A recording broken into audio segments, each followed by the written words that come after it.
Hello, good morning. This is this to represent the Java process by executing Java files. So I kept this video to keep a record of how it is done, so that it can be used in the future programs. And I kept this video short, but I will be straight to the point. So we have two programs. Basically, we have one standalone application that can run. However, we would like to invoke it via a process execution using Java. So basically, it's a Java application that executes a Java file.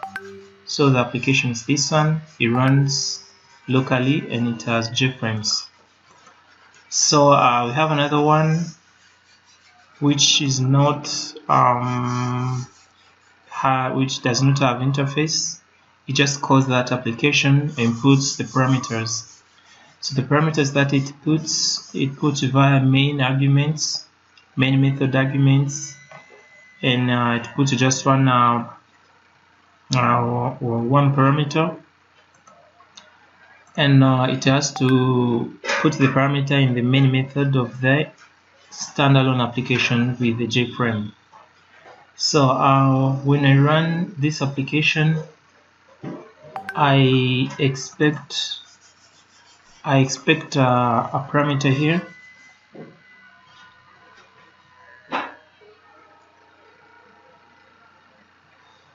Let's see.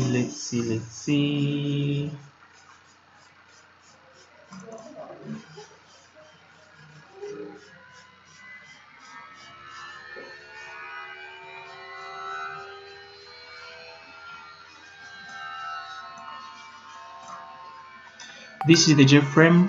When I click here, I expect main method to have, run it. That's the JFrame that passes the parameter there, but also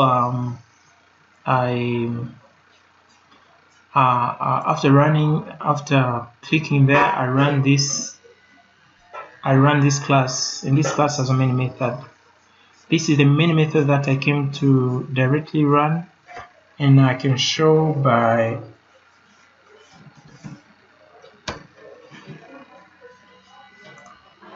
the following diagram.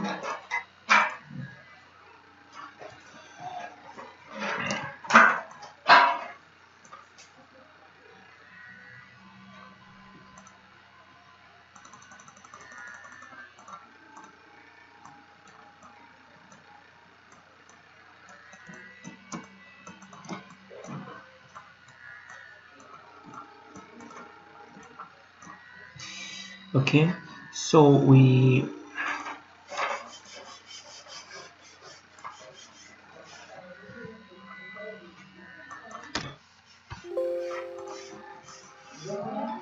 by default have a program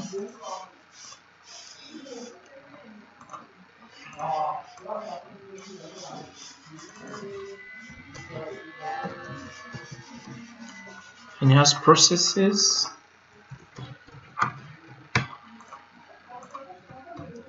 We also have another one that is going to invoke.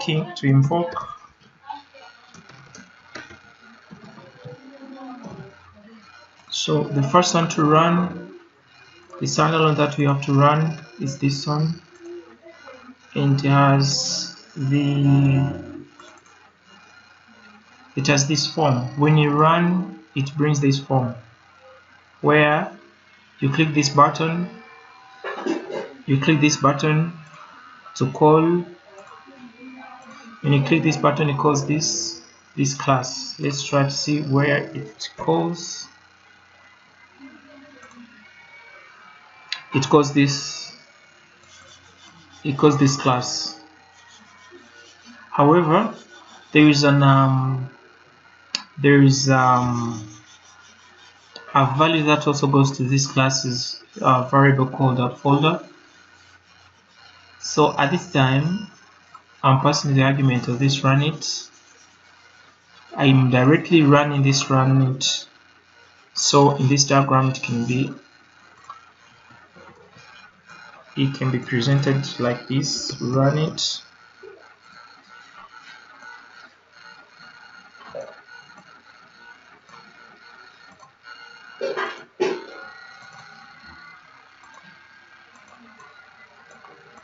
and then I invoke.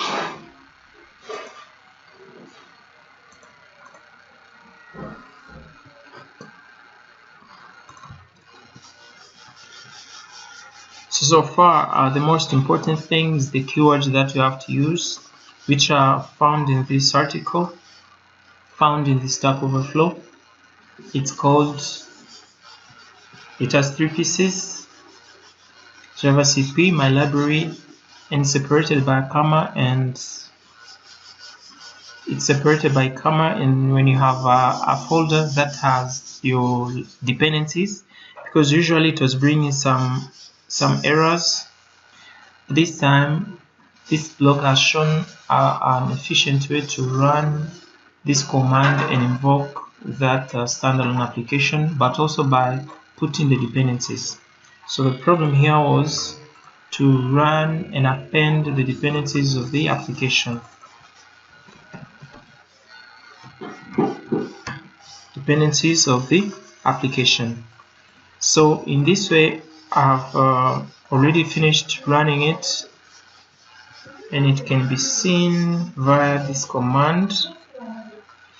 It's Java CP, and then you put the jar that you want to execute, semicolon, and then you specify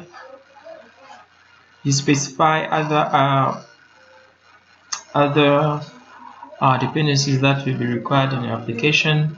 For instance, this MySQL connected the Java file 118 jar is a jar that will be needed in the application, plus the class, the path to the class. It's called JDBC. So you can see also we continue with the class that's your jar. So in short, you have this parameter of the dependencies plus the class of your jar, and they are preceded by Java CP.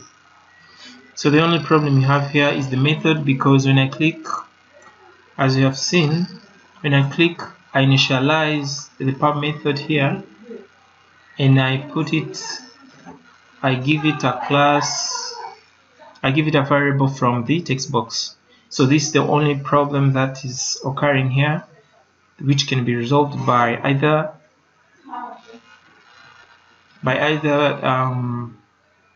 assigning this variable a value of the same of the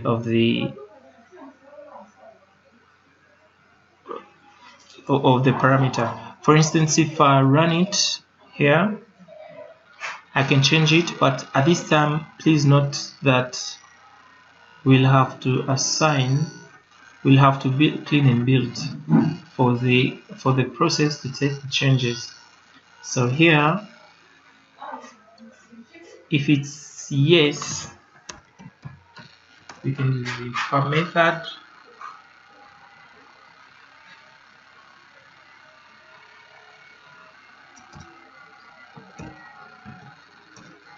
It equals to up like this, and then we clean and build.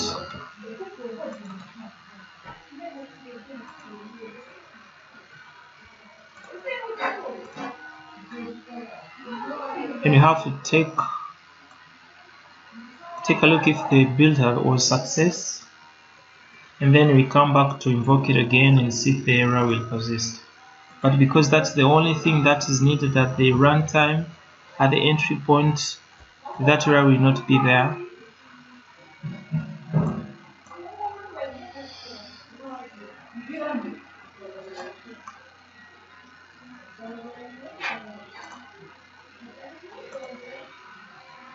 So build is success, so we can go back and invoke it again.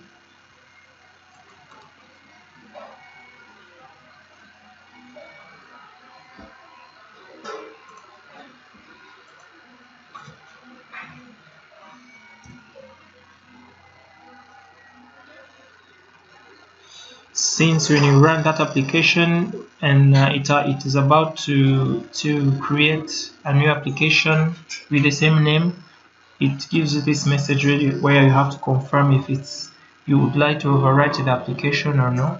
So you click yes, and then the only thing here is out of range.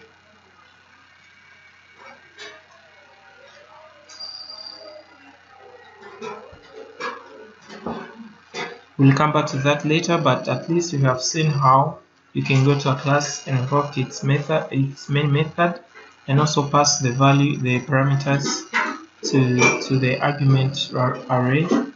So thank you for watching, and before I go, I would like also to mention, using Java, the process of running it is to use this process object and then use this method and pass the command here and put the path, and these are the parameters which you can see we have used in this command of new test.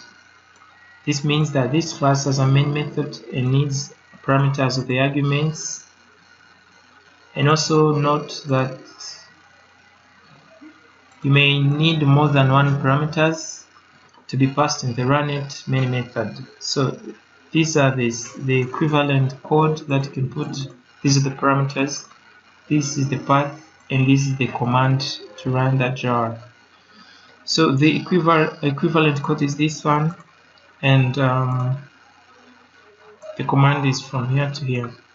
It's jar cp, put the dependencies, and put the class to run and the parameters. So thank you for watching.